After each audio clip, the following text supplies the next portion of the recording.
لكل حد في ثانوية عامة أنا جاية لك من المستقبل عشان أقول لك ما تخافش. أنا كنت دفعة 2016، كان حلم حياتي إني أخش كلية الطب.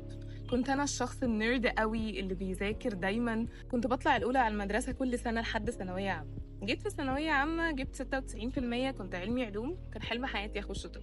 أنا فاكرة يوم النتيجة ماما كانت بتزغرط علشان مجموعي، وأنا كنت بعيط عشان حلم حياتي ضاع. فرقت معايا على 1% على الكلية اللي أنا عايزاها. اهلي ما كانش عندهم القدره وقتها ان هم يدخلوني طب خاص، فدخلت اللي جالي في التنسيق.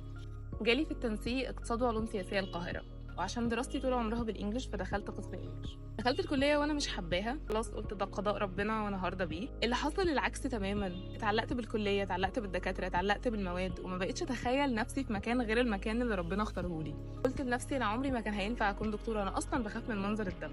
تفوت السنين واتاكد 100%، وكل يوم لحد النهارده بتاكد ان اختيار ربنا كان الاصلح دايما. البرستيج اللي مديهولي الكليه في اي مكان بروحه، اول ما اقول انا خريجه سياسه واقتصاد بسمع كلمه ما شاء الله. بقيت عايزه ابني لنفسي كارير في الكليه.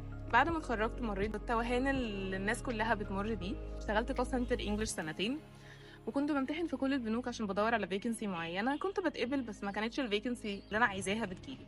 وبعد سنة ونص انترفيوز وامتحانات عينت في بنك مصر، وبقالي almost سنتين شغالة هناك. اللي عايزة أقوله لك، الثانوية العامة مش آخر الدنيا، مش آخر المطاف. دي بداية رحلة أنت بتبدأها، وبداية طريق أنت بترسمه بإيدك. لو وضعت الأقدار أمام عين الإنسان لاختار القدر الذي اختاره الله له. اختيارات ربنا دايما مفيش أحسن منها، ولو علمتم الغيب لاخترتم الواقع. لو انت عايز تمشي السفينة بتاعتك لليمين ولقيتها مشيت في الشمال، فاعرف ان اليمين ده كان هلاكك، كان دمارك، وربنا أنقذك منه. دايما خطة ربنا هي الأصلح لينا، ولو رجع بيا الزمن 1000 مرة هختار نفس الاختيار اللي اختارهولي ربنا تاني. اطمنوا، ما تخافوش، اعملوا اللي عليكم، سلموا أموركم لله، ربنا يوفقكم. باي.